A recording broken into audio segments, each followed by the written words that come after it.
Rejoice, everyone. We're back with another Sekhie Reacts to Fate. Spoiler warning at the front of this video, there are kittens. You're gonna hear them. They're all around. At this point, though, I've heard them for months between all of our content. Yeah. They're all over. They're very loud. That's the jingling. I dare say they might have to hear them 3 times longer than we do. Fucking jingle jangle. Goddamn. Well, this week we're doing Vlad the Impaler, or Vlad the Third. Vlad T.H.E. Yes. Vlad the Third T.H.E. Yeah. Or Vlad Dracula. Yeah. Yeah, so it is our 3rd Halloween episode. How fitting that we cover Vlad the Third on the 3rd Halloween episode. 3. The 3rd week of Halloween. In fact, our 3rd Halloween since starting the channel. That's only our 2nd, I think. Fam. You freaking get off of the fucking baseball player. We're not talking about the baseball player. I can't see what we're doing. You can see it right there. Yeah, so we're talking about Vlad Dracul, or Vlad T.H.E., Vlad Dracula, the Voivode of Wallachia. So, I guess I cover the history first, as we've been doing the last few times. I have my notes all nice and neat. No, not really. They're written like hell. I'm gonna struggle to read my own handwriting. So, I do want to cover a little bit because I know that we're going to talk about his area effect, right, related to Wallachia and Romania. So I do want to talk a little bit about that first. So Wallachia is a historical, geographical region of Romania. It's a kind of an area in the country of Romania that has historically been called Wallachia and ruled by a line of rulers who have claimed Voivode of Wallachia as a title. It's north of the lower Danube region and south of the Carpathians. It is actually not in the same area as Transylvania. Transylvania is a separate geographical and historical area inside of Romania, and thus Transylvania is more associated with the home place of Vlad Dracula in the pop culture kind of references to Dracula, like Bram Stoker's novel, which we're going to talk about a little bit after I cover the history. So, Wallachia is not the same as Transylvania, but they are both regions in Romania. If that makes sense. Wallachia was actually founded relatively late in the 14th century by Basarab I in a rebellion against Charles I of Hungary. And by 1417, it was essentially forced to accept rule by the Ottoman Empire. The Ottomans will be kind of an ongoing antagonist in the story of Vlad III, right? So talk about the man, the myth, the legend, but his actual life, right? Vlad, hero of Romania. We're going to talk about that title because I personally think that this is one of those examples where modern day historian, I'll get into it when I get to that part. Anyways, so Vlad III the Impaler, or Vlad III, that's what he was called, Vlad III the Impaler. Yep. Vlad was not short for anything, which was actually surprising to me the first time I heard about him, because you would think it would be like Vladimir or Vladislav or something, but no, it's just Vlad. Vlad among us. Yeah, of House Draculesti, right? The House Draculesti comes from his father. His father was Vlad II the Dragon, known as Vlad II Dracul. Are you sure it's not Vladislav? Like, it looks like his predecessor, according to Wikipedia here, his predecessor and his successor were Vladislav. Yeah, no, separate. Vladislav was a separate name from Vlad here. So it is just Vlad. Huh. Yeah.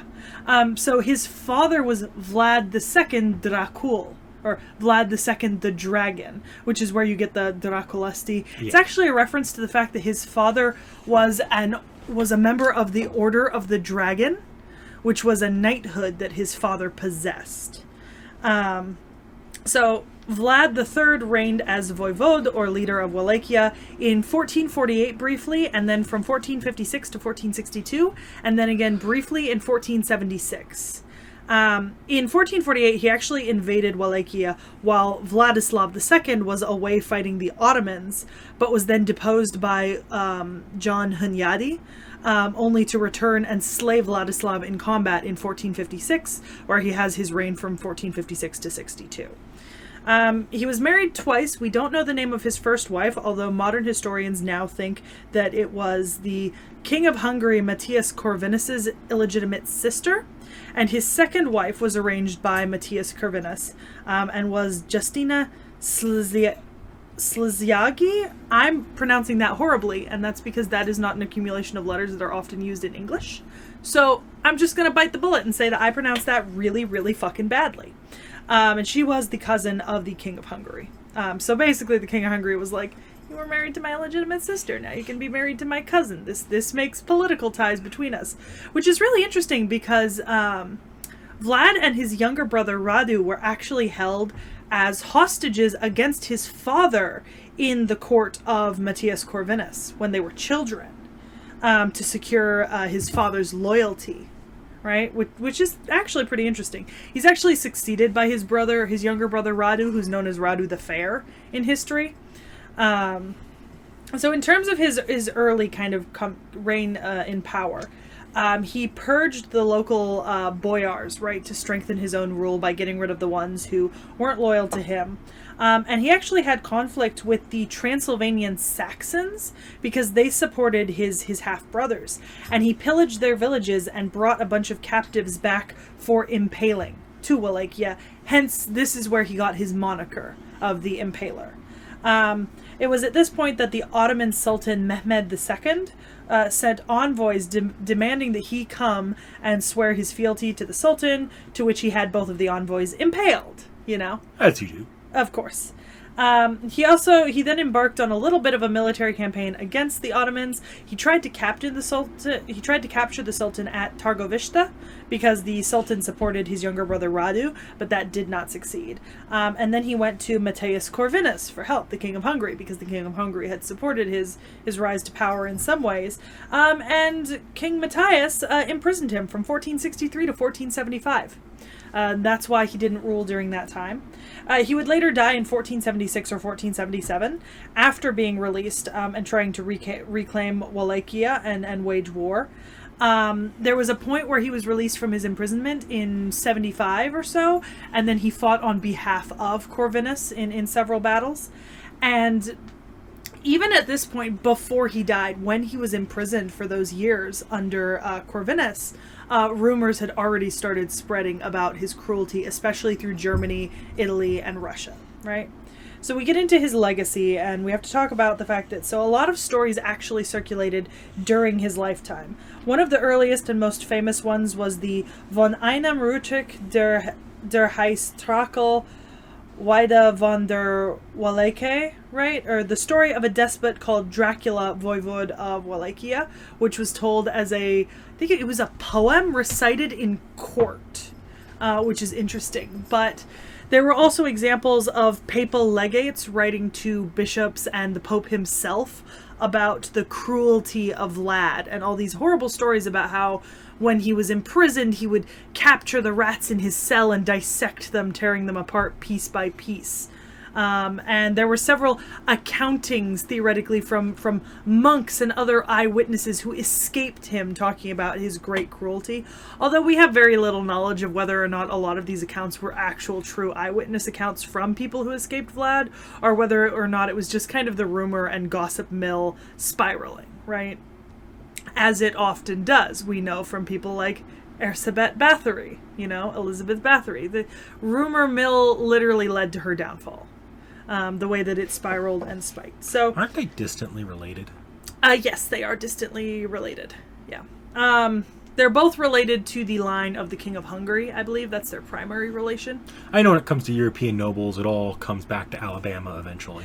The Habsburgs. There's only one family in the world that has a circle for a family tree. I mean, that's not true, but it is certainly one of the most famous examples. Obviously there's a lot of German and Slavic records of him, written from within a century or so of his death, some written during his lifetime. Many of them speaking of like the cruelty and kind of the inhumanity of this man, which is absolutely fascinating because it's so... it's so close to like his era and his age. Often we see stories like years after death, but no, this is happening like as he lives, you know.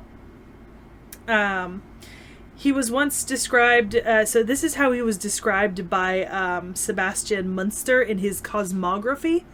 Turkish messengers came to Vlad to pay respects, but refused to take off their turbans according to ancient custom, whereupon he strengthened that custom by nailing their turbans to their heads with 3 spikes so that they could not remove them.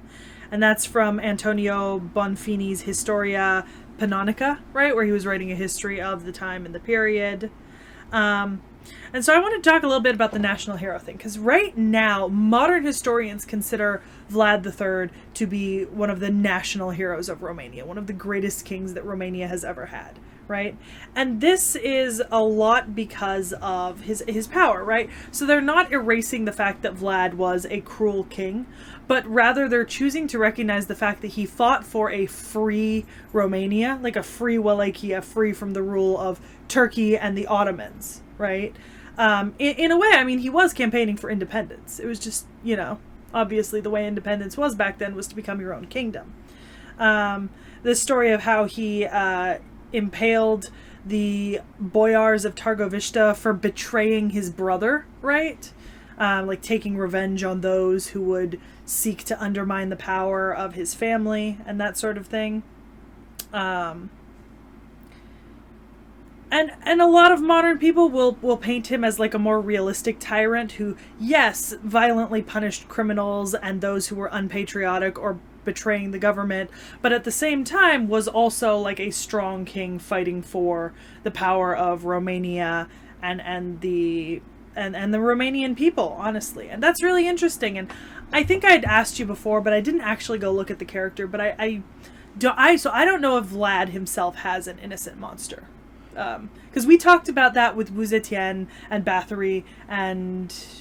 So we'll swing back around to that later. Who was it? But, the third one? Who had it that we've seen Cha-Cha. recently? Cha-Cha. So, obviously that's like, I'm curious about that because I don't know if he has it. Actually, I will know, as far as Vlad's regular history goes, since he did actually do a lot of the things he's prescribed to, he's just viewed in Romania as a hero despite that. That would not qualify for innocent monster. Yeah. Well, yeah, that's what I mean. Yeah. It came to mind, but I didn't think it quite qualified because they do acknowledge the evil doings. So that's kind of the brief summarized history of Vlad III, the actual historical figure. And then we have Vlad Dracula, Count Dracula. Dracula, one could even say. This man has been subject to so much inclusion in pop culture, you know? Like, so obviously the most famous and one of the earliest is Bram Stoker's Dracula, right? So Bram Stoker in 1897 writes Dracula, which is inspired by the stories of Vlad the Impaler. Where he puts down that Vlad is a vampire. He also claims that Vlad is descended from Attila the Hun. I don't know if that's going to matter in fate, but yeah, that's a thing. And so there are countless plays and musicals and books based on Dracula. I mean, he's also kind of the founding point for modern vampire literature, right? Like 1900s and 2000s, like Dracula and vampire literature all kind of comes from this Dracula by Bram Stoker, which was incredibly popular. I mean, there are so many movies. The famous actor Bela Lugosi we see right here on screen. I believe the guy who plays Saruman, he plays Dracula in a few. I was trying to see if there was a adaptations. picture of him here. Yeah, there's definitely a picture of him Yeah. playing it somewhere, but he's also another famous portrayer of Dracula. And there are just countless pieces of Dracula lore, like Dracula the vampire, right? This is also where some of the common tropes about vampires are codified. It's where you get like the religious symbolism and the bite causing vampirism and the drinking of blood, and you have this also an interesting thing about Bram Stoker's Dracula that's not true of a lot of modern like vampire myths is Dracula, to regain his strength, has to sleep in the soil of the place he comes from. So in the book, a coffin full of dirt from Transylvania is sent to his castle in England, right? And that's one of the things he has to have the dirt of, like the soil of Transylvania, to strengthen him and empower him, which is really funny because I know at least in Fate he's got that, the Transylvania thing, which I did make use of in the second chapter. What was it called? Oh, you made use of that in Septum because you technically crossed over into that. I made use of it in Septum because I did a little fucky-wucky by bringing up the historico-geographical boundaries of Romania. That's actually more of a... It's definitely a thing with Vlad, but it's actually kind of still a thing with every other servant. Like King Arthur's going to be stronger in Britain. Yeah, and Ku has Musashi's going to be stronger in Japan. Ku's going to be stronger in Ireland. Yeah, no, but it was the first time we really got to use one of those. Yeah, in campaign, so I remember it. A lot more codified into his actual abilities, at least the version you're familiar with. Exactly, and I'm sure that there's more than one version now that you're saying it. Yeah. Do you see how many tabs I have open? Oh wow, that's a lot of tabs. So I have not seen my version of Dracula, but I do only have one Dracula. So obviously I cannot possibly cover all of the pop culture that Dracula's featured in. But some interesting highlights are, you remember Osamu Tezuka? Yes. Right? He did Don Dracula. We talked about that separately. We were researching Osamu Tezuka for something related to maybe Studio Ghibli. I'm not entirely sure. Castlevania. What? Castlevania. That is maybe for the anime community the most famous modern... Hellsing. Yeah, that's true. Hellsing and Castlevania. Oh, we can't forget for the animation community there's one bigger Dracula. Hotel Transylvania. I'm kidding. That hurts me deep inside, I hope you know. But by that same standard, isn't there a Dracula in fucking... There's another Dracula in something else that's really famous. He's in everything. Yeah, Dracula's... I mean... There's a Marvel Dracula that owes Midnight Money. Okay. I want to be clear, right? We talk about pop culture adaptions. Let's be clear. There are, like, 3 big monsters in Western media and literature, and they are The Mummy, Frankenstein, and Dracula.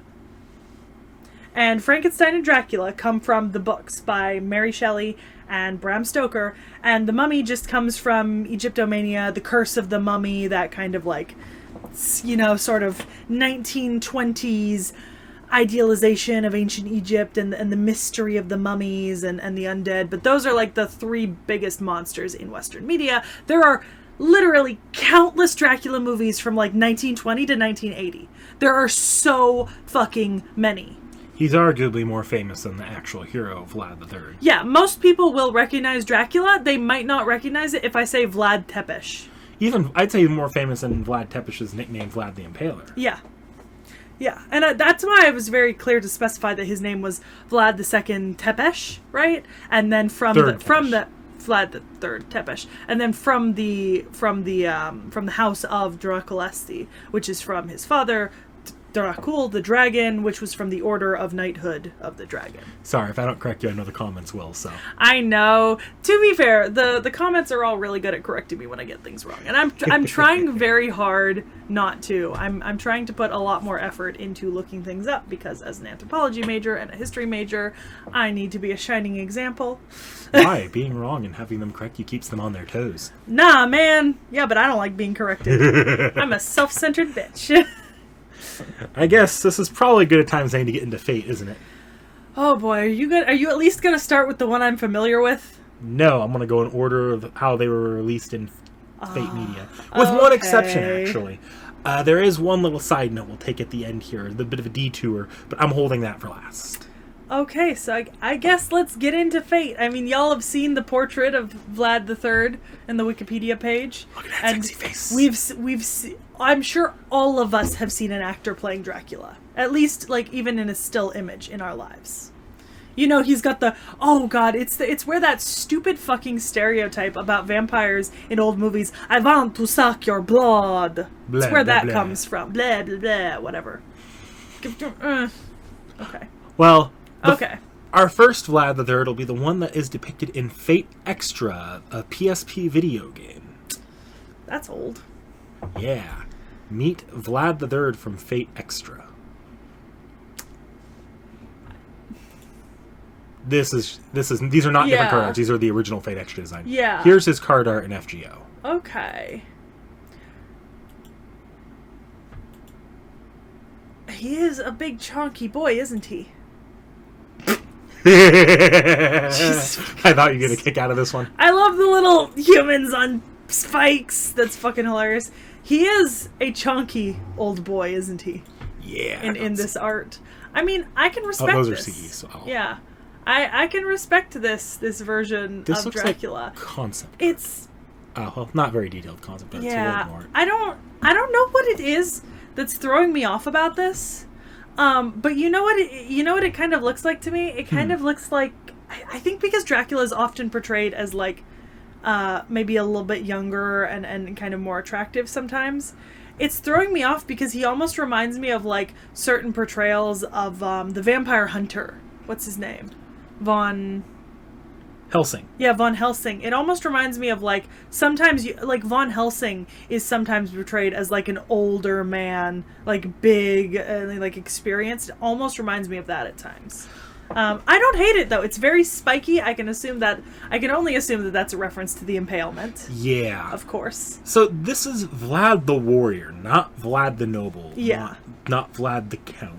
Yeah, this is Vlad when he's waging war. Yeah. This is as you'd see him on the battlefield, staring him down as he's about to murder you.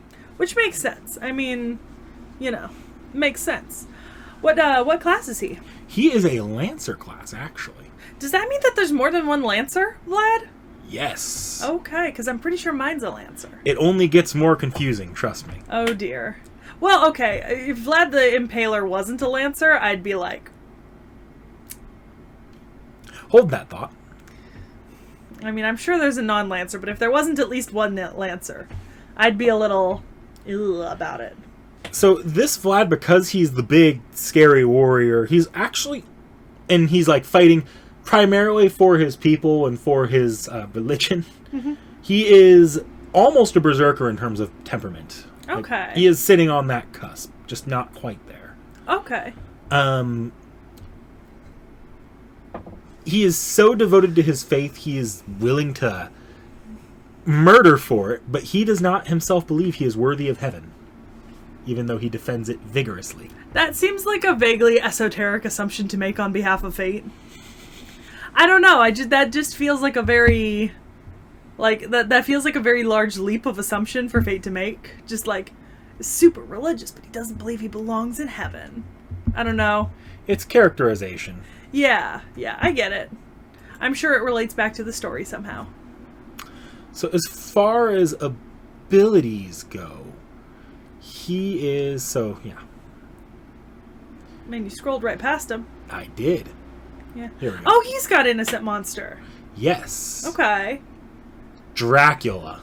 Yeah, because he did do impaling. He did not do blood sucking. Yeah, because he's Vlad, not Dracula. Yeah. Okay. That makes sense. So, as far as how he fights, he's very slow and defensive in his combat.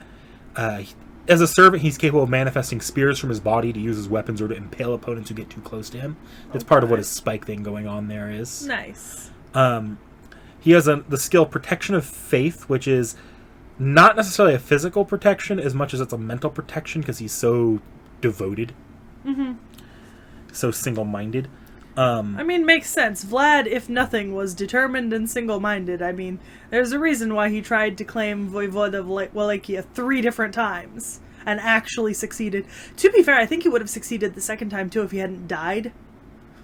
Possibly. Yeah. And then he does possess a battle continuation and a tactics, but those are kind of... We've seen those before. Yeah.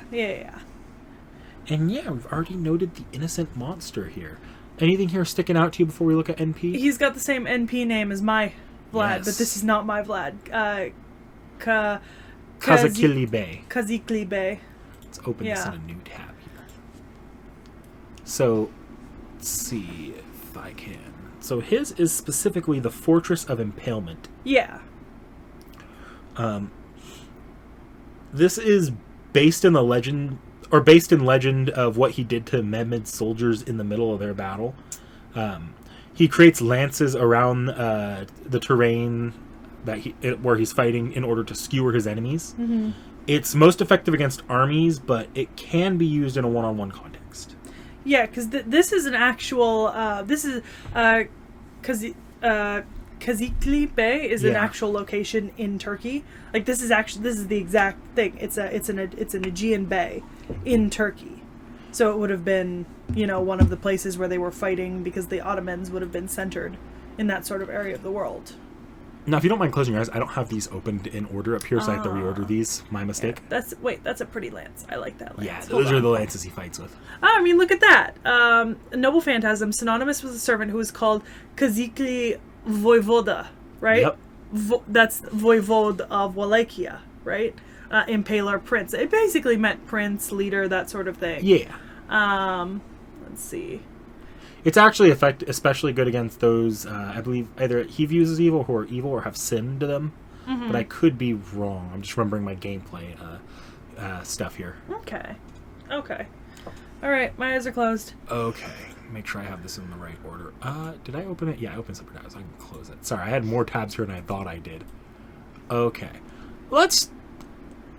should I do chronological or... I'll do chronological order here so you can see the progression of this. Make sure I have these in order. Okay. Alright, you can open. Okay. We might need to mute this during the video, so I don't know how the... Actually, the copyright on this one's not strictly enforced. It's such an old game. Also, if it is enforced, you'll just hear like a bunch of random, stock tunes. Yeah. So you'll know what's going on. Alright. This is the original one from the game using for the PSP. Okay. Ooh. Lots of pointy and impractically jagged spears. Oh, is that still... Oh, no, it's just... Sorry, that game. Oh, wait, I saw Archer. Yes, Sorry. you did. He is a playable character in that game. Nice. And here's the FGO version. Cool. Just see some of the animations here for a second. I mean, I know that the difference is between a PlayStation and, like, a phone game, but, like, this fucking sucks after seeing that. A little bit. A little bit. Like, I get it, but, Disappointment. A little further. There.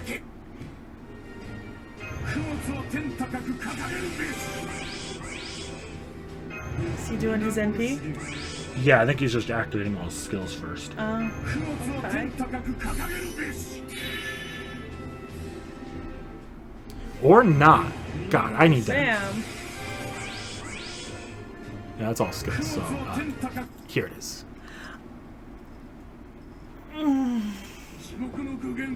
There you go. Ow.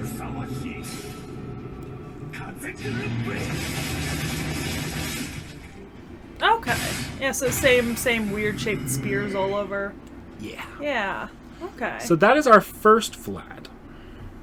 Mm-hmm. Our second Vlad is going to be much closer to the one you're... this will be the one you're familiar with, actually, because I did take some liberties with FGOs. Okay. But this is Vlad as seen in Apocrypha, Fate Apocrypha. Oh, okay, so we're not actually going to have card arts here. Original design. Oh, okay, so yeah, that's closer to what he looks like in FGO. Wait, open.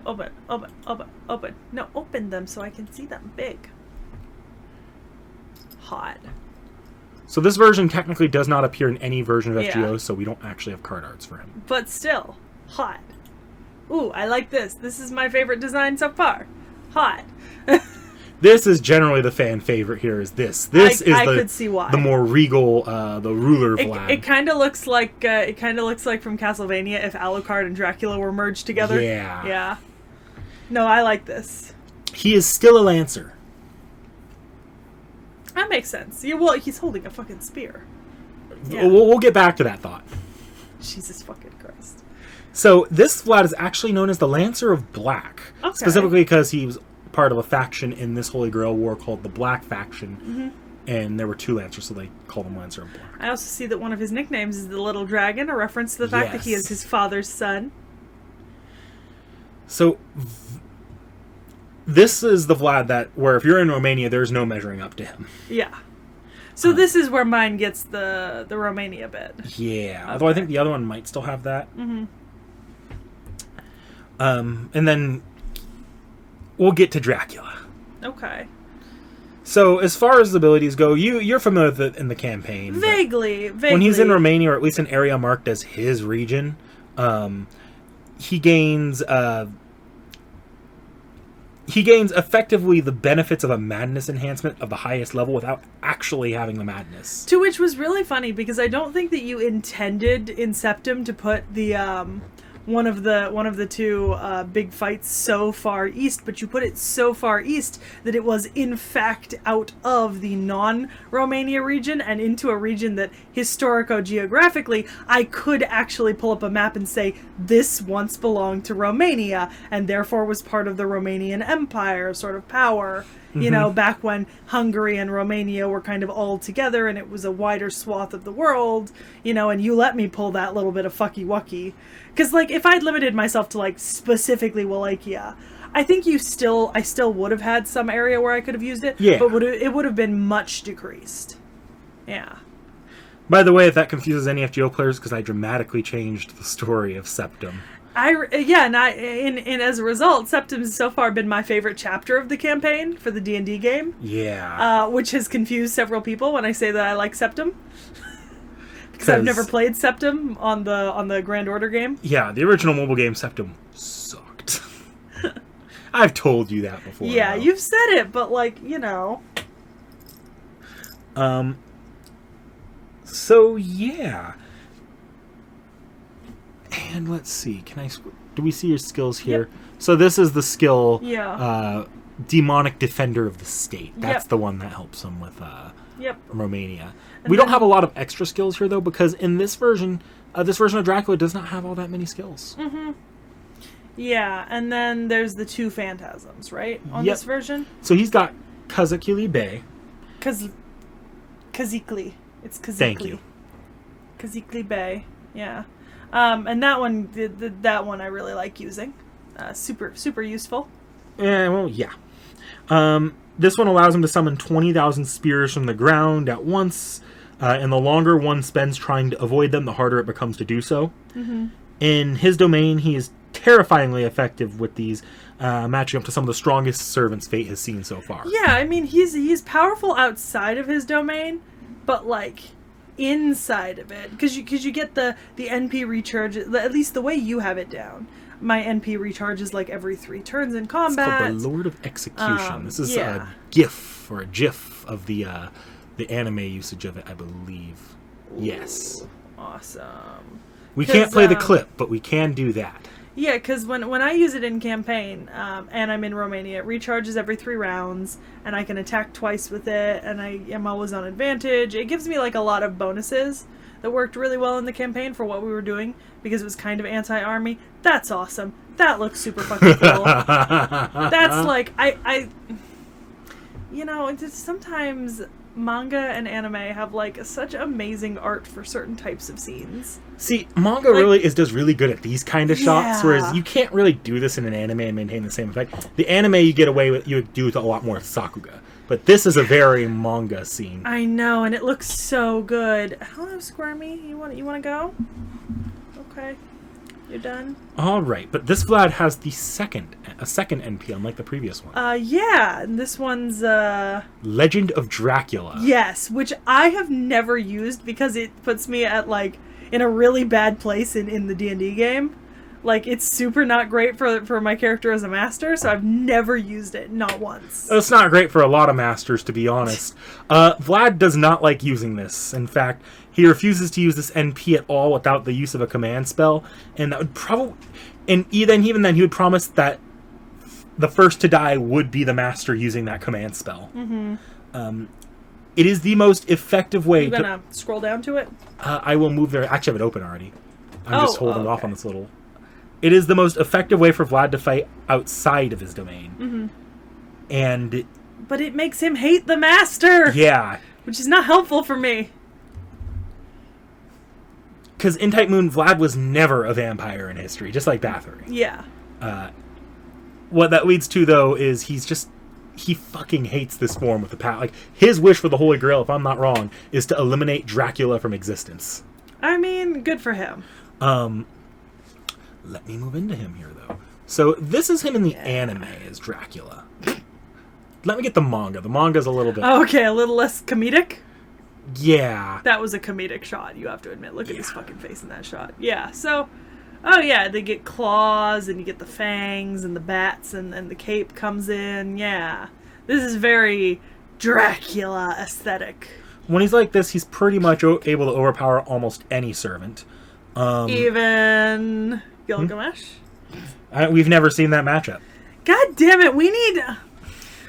You need to read and what if it gets turned into an anime, which leaks are saying maybe Strange Fake, where Gilgamesh fights a lot of things. I need to, because I just now, like, everyone's like, oh my god, Gilgamesh is so powerful. Gilgamesh is so powerful. I want to see him put up against these other powerful characters.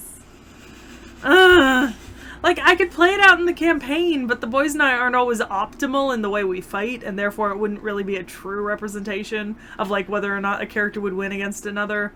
You know? Because, like, Vorn spends so much time debating over magic slots that it's super easy to, like, kill him real fast with a physical servant. But I'm sure that wouldn't be true if you were actually watching, like, a powerful caster fight like a lancer. You know? Yeah, casters are okay against lancers, because lancers don't have great magic resistance. Or I could be... Do I have that wrong? I don't remember. Whatever it is, we are not the optimal avatars to play out such a match. But yeah, here he's got your typical Dracula abilities. Suck blood, turn anyone into a vampire when he does, including enemy servants. Yep. And at this point, I don't even think Fate considers him a servant anymore. He's more of a monster. Can I go back to see the description? Yeah. Okay. It's actually stated that should he ever reach the Holy Grail, he'll become a terrible curse on the land known as that Fate would call the Knight of Wallachia. An avatar of calamity. Yeah. Yeah, okay. That makes sense. So this turns him basically into a berserker. Yes. Okay. Which, you want to guess where we're going next? To a berserker? Yep. Oh boy. I'll let you get one last look over this if you want to. Are you going to show me any NPs, or is that the only one? This is the only one for now. Okay. We will get back to... alright. Although it's not like we're really leaving this, because this is Vlad in his berserker form. Oh, wait, no. That is not Vlad in his berserker form. I forgot. Did I not open that up? It's the same thing. Oh, okay, yeah. Same images. Yeah. But now he's actually got card arts going for him. Oh, isn't this the one that's on my character? Yep. Okay. So I think I briefly saw it at one point, and then I tried to, like, ignore it as much as I could. For whatever reason, FGO decided we don't want to have two Lancer Vlads, so we're going to have the Apocrypha Vlad be a Berserker instead. Okay. This is because the Apocrypha Vlad is actually a vampire, or the Vampire Vlad. Yeah. The Dracula. Yeah. He's closer to himself as the king because the Count, the king, sort of the most regal form of him. Yeah. In the state, he's summoned with Madness Enhancement, and he has a lot of self-loathing. That said, he would simply, unlike the previous one, which would erase Dracula from existence, he would simply erase his notoriety. Okay. Makes sense. In this form, abilities-wise, he's a more toned-down version of the Legend of Dracula. So he does have the ability to do some blood-sucking, some shape-shifting. They all have battle continuation, except for the Lancer. Mm-hmm.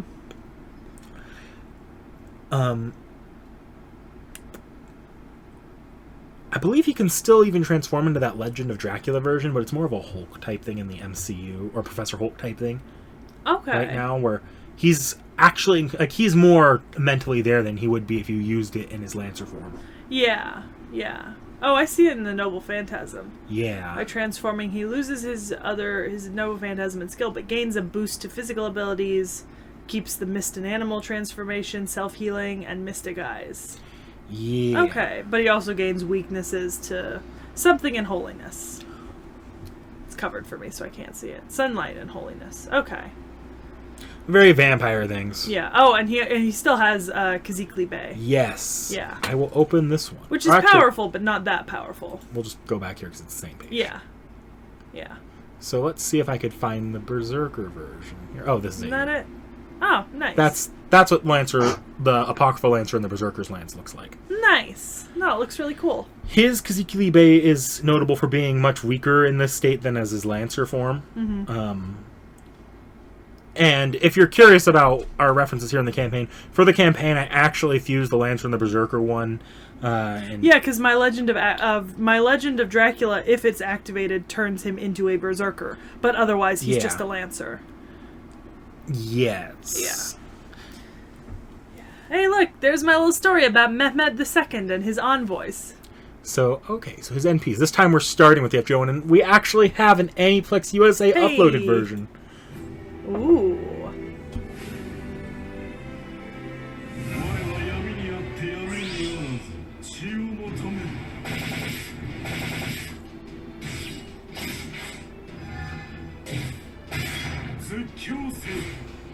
This is shorter, so I'm just going to let it play out. Yeah.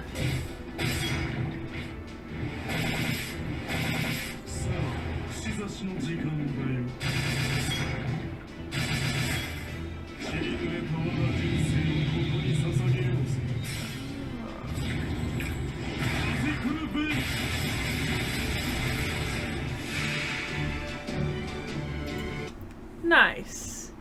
So yeah, I don't believe there's that. I think the rest there is Yeah, it's just credits and stuff. And we have an arcade version. Yay! It's been a long time since we had an arcade. When was our last arcade? Oh, I don't know off the top of my head. It's been a while. I like the arcades. They're fun.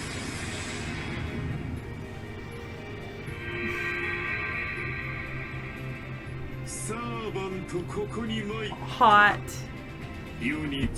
How did I know? Look, I am nothing if not a walking thirsty girl. At times. Depends. I mean, how can you not think that's hot? Look at him. Look at that face. Look at the long hair. Look at the tattoos. I mean, that's epic as fuck. Let's be honest. Was that Julius Caesar? Yep. Yes. I like seeing people beat the shit out of Julius Caesar. I've said that several times. Yes, you have. Because we've seen several servants fight Julius Caesar. He's got a very Caesar punchable now. face. Yeah, and body. Yeah. Yeah. Yeah. Not a fan. So, I did mention that Vlad was not a vampire in life. Yes. But what if I told you that Dracula in some Fate timelines actually did in a way exist? How? Or not Fate timelines. Is this like Sherlock? Type Moon timelines, I mean. Is this like Sherlock, or is it like an alternate... So, like... let me introduce you to the Knight of Wallachia. Oh no. This looks like one of those fucking Bela Lugosi, like the really cheap ass looking like tuxes and the blah blah blah. So he is the main antagonist of the Tsukuhime game Melty Blood. That sounds terrible. It's a fighting game. It's actually really fun. Oh, and here we've got those dead apostle ancestors that we talked about. Yeah, now I see it. I see it now. Because we talked about those in our last video. So I'm going to try doing this and speeding through some of the lore bullshit we'll get here. So forgive me if I get any lore wrong here. This is a man named Sekhie Eltnam Oberon, who was a researcher and a high-ranking magus in one of the other institutions similar to the clock tower that you see in a lot of Fate material. This one's known as Atlas. Atlas takes on a far more dangerous experimentation process in its research compared to the clock tower, and to the point where they forcibly contain all of the magi and all of the experiments to their own halls. It's located in Egypt and is also known as the Pit. It is primarily comprised of alchemists that trace their ancestry back to the Egyptian goddess Isis. Sekhie was actually the institution's director before he took over. Which is funny, because I'm taking a class where we're going to talk about the mystery cult of Isis that existed in Rome. Really? Yeah, so there's this whole, like, cult to ISIS. And when I say cult, I mean, like, cult to ISIS, right? And you had to be, like, initiated into it and all this kind of stuff. And it was really funny because the Emperor Hadrian was part of the cult of ISIS. And he had this young lover, like a 18 or 20-year-old lover, who drowned on a river cruise down the Nile. And so he erected statues to him in a bunch of temples to Isis in his honor, like basically deifying him in this mystery cult of Isis that existed throughout like Roman history. Because like they would basically attribute like Isis, Ishtar, and Aphrodite Venus would kind of be seen as like a very similar person across all mythologies, and Isis was... I mean, isn't that kind of true in the grand scheme of things, though, as they were very similar? Yeah, they are. And so there was just this like mystery cult, and there were like mystery initiations and shit into this like ancient Egyptian cult in Rome. Well, as the institution's director, he witnessed some research that showed him the end of the world. The fear of that drove him to the point where he broke the primary rule of Atlas and left the institution with his research. Okay. Instead of just disposing of it before leaving. Mm-hmm. Eventually, his inability to find a way to save the world drove him truly mad, and he was convinced that the only way he could do so was by becoming a dead apostle, which he did end up doing. We've discussed those in our previous video with Fu. Yes. About Fu. Over that course of time, he manifested the ability to create a reality marble based in his own fear. The reality marble is known as T.H.E, which manifests the fears of a people in any given area as a physical entity capable of causing very real harm. Okay. In the fighting game, that's used to create an excuse why you have your protagonists fighting each other. Okay, that makes sense. Also, why does this man look like every protagonist of a shitty-ass fucking vampire romance? There's a reason for that. This look like some Vampire Knight Rosario vampire shit. There's actually a decent reason for that, too. What is it? Well, at some point he was found by a true ancestor, if you remember that. Yeah. Named Altroge Brunstead, who made it... Didn't we hear about him in the Cath-Palug video specifically? I might have... I thought, yes, that's Cath-Palug's owner in Tsukihime Timelines. Yeah, that's it. Altroge made a deal with him and summoned a being known as the Crimson Moon that transformed him into a curse destined to manifest in different places until the Crimson Moon... And the only way to get it... Yeah. And that curse would be for the Crimson Moon to reappear. Yeah. Which would return him back to normal Ando's original mental state. Okay. All of this was an attempt to give him effective immortality so he could work out a concept he called the Sixth, which was his life goal. I won't go into detail on what that was, because I'm pretty sure at the end of the day it was just mad ramblings. Yeah. Fam. Shaking the table. Sorry. One of those appearances was over 500 years ago in Transylvania. Okay. So, yeah, Vlad. Makes sense. Off the release of the hip new novel, Dracula. That's the timeline, fam? I don't know if that's remember, I'm like rushing through this, so I might have my timing wrong. It was after the release of Dracula, so there was this talk of... Because Dracula was released in 1897. Yes. Vlad the Impaler was in the 14th century.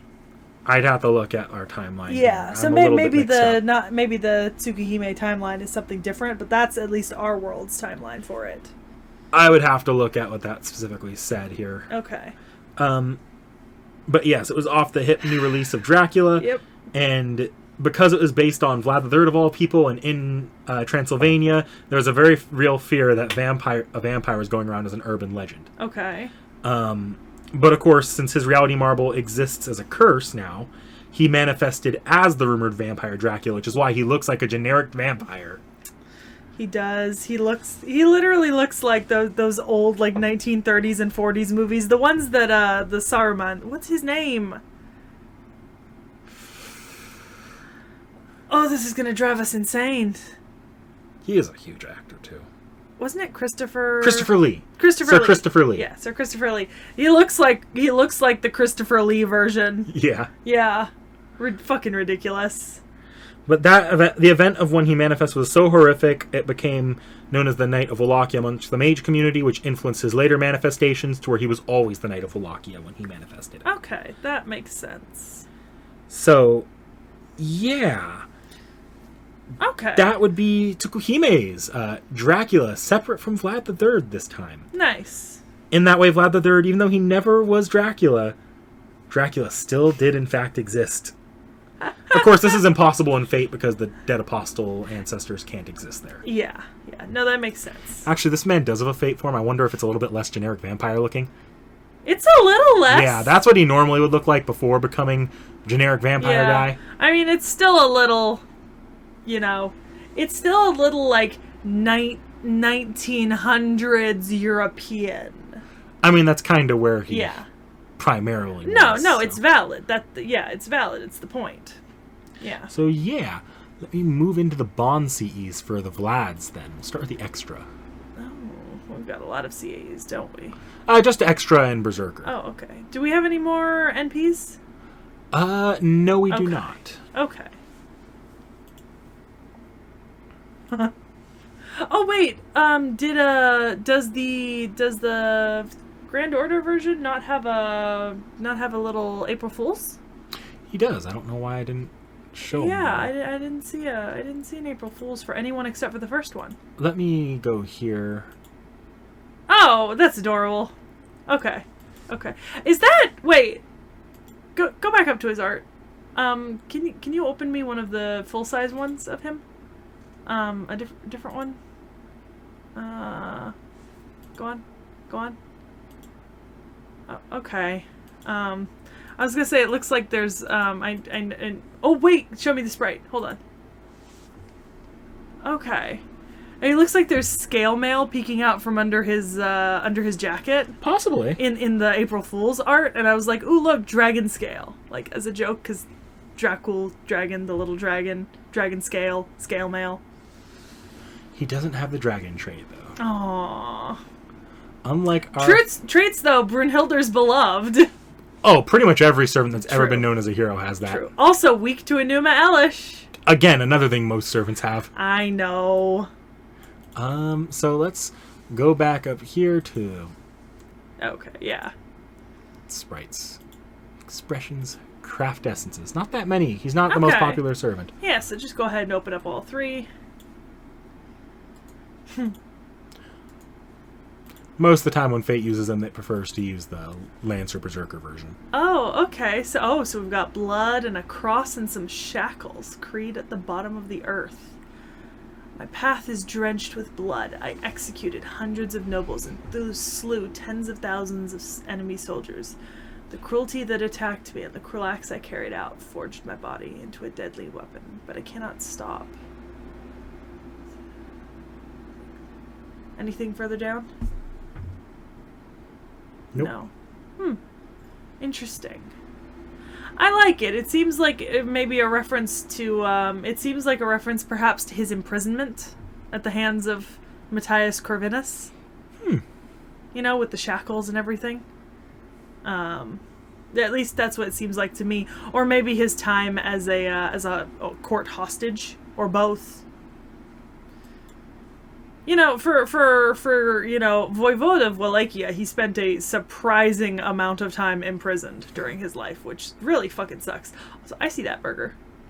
Hey, look! Oh, I see the impalement stick. Also, that burger's cooked the way I like my meat. Still bleeding. Still mooing. A fork that looks like a lance stuck in two steaks. Oh, hell yeah, that's not even a burger. That's just two steaks. What? You read it! Read the bottom!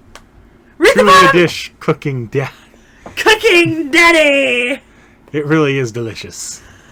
I approve. That just made this version 20 times better. This is a Valentine's CE, by the way. I will refer to this version of Vlad now and forevermore as Daddy. You cannot stop. Fate acknowledged that he is Daddy.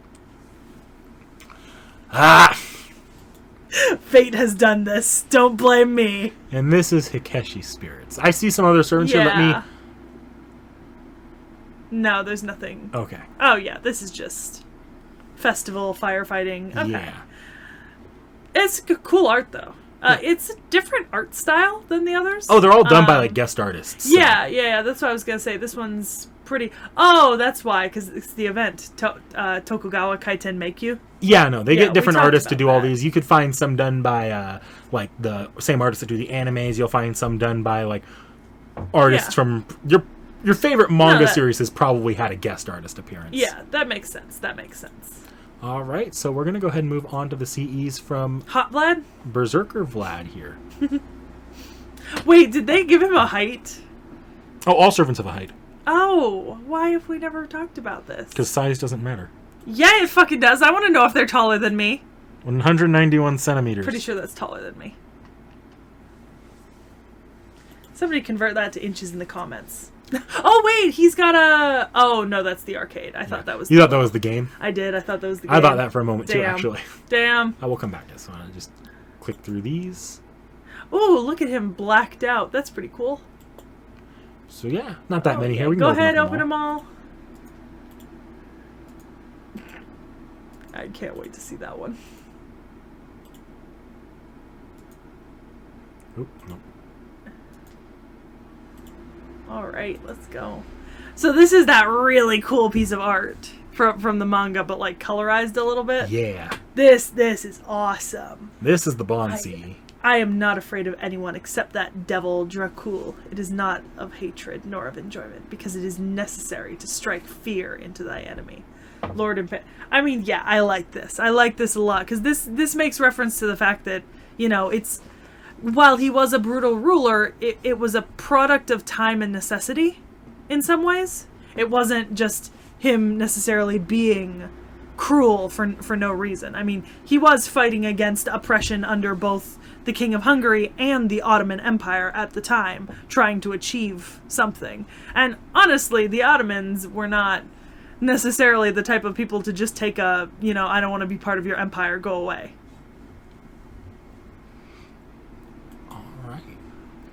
So I'm pretty sure I only know one of these characters. Just Vlad on the left. Yeah, I know who the other two are. You haven't seen them. Check the rating to see if it spoils anything. Tell me if I'm good. You're good. Okay. Nice. That aside, the bear is useless.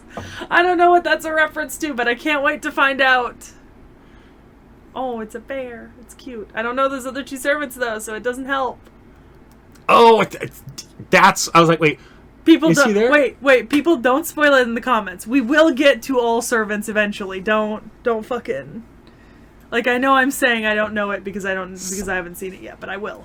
This is a CE called Scapegoat. I don't know why it's associated with Vlad. Well, scroll down. See if there's a description. Huh. I don't know. Oh, this is the Valentine's? Yeah. Oh, this is Valentine's CE. Yeah. Fam, did you... Okay. I hear that you frequently get dragged into servants' dreams. God, I wish. I mean, that pretty much canonically happens to every master. Did you see the yin and yang, by the way? Oh. It's precious. The kittens are curled together. Okay. Yeah, no, this is funny. I mean, it doesn't mean much story-wise, but it's cute. It's funny. Mm-hmm. Hot. Just commemoration. Hot. I approve. Is that Moriarty? You've seen all three of these for the channel, actually.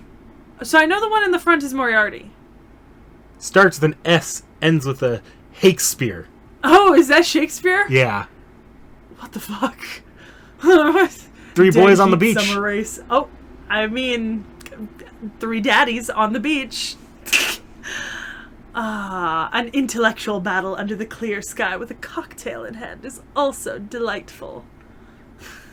Lord Vlad may be evil at heart, but he plays fair. Sir William only pursues a grand comeback.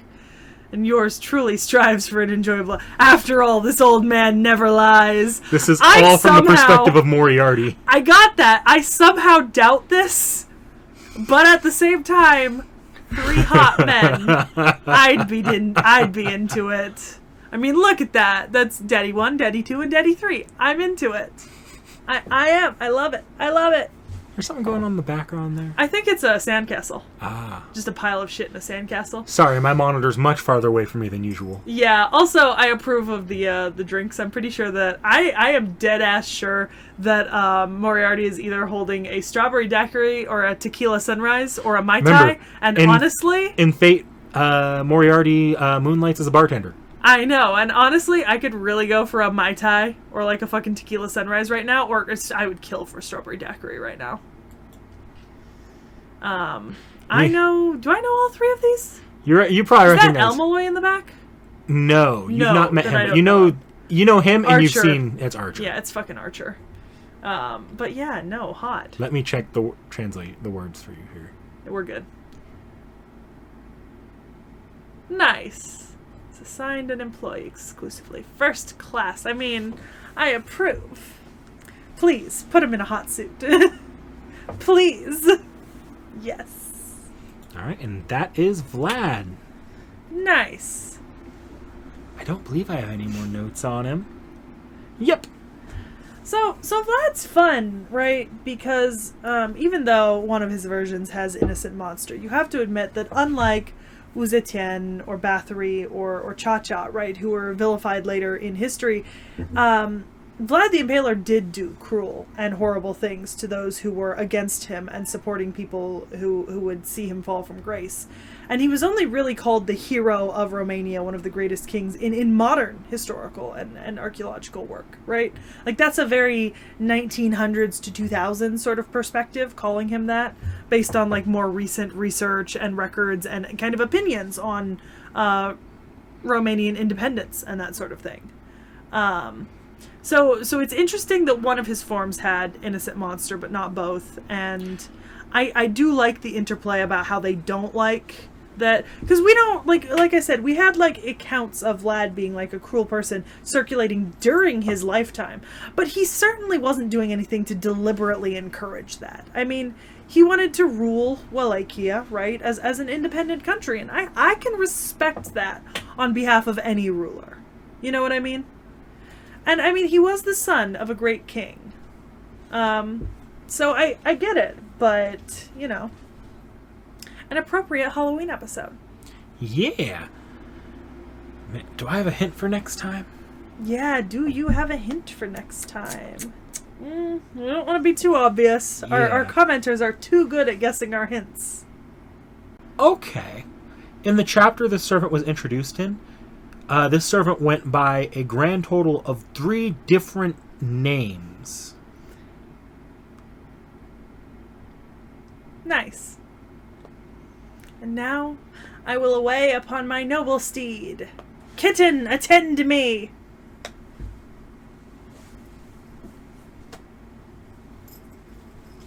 Dun dun dun dun dun dun dun dun dun dun dun dun dun dun dun dun.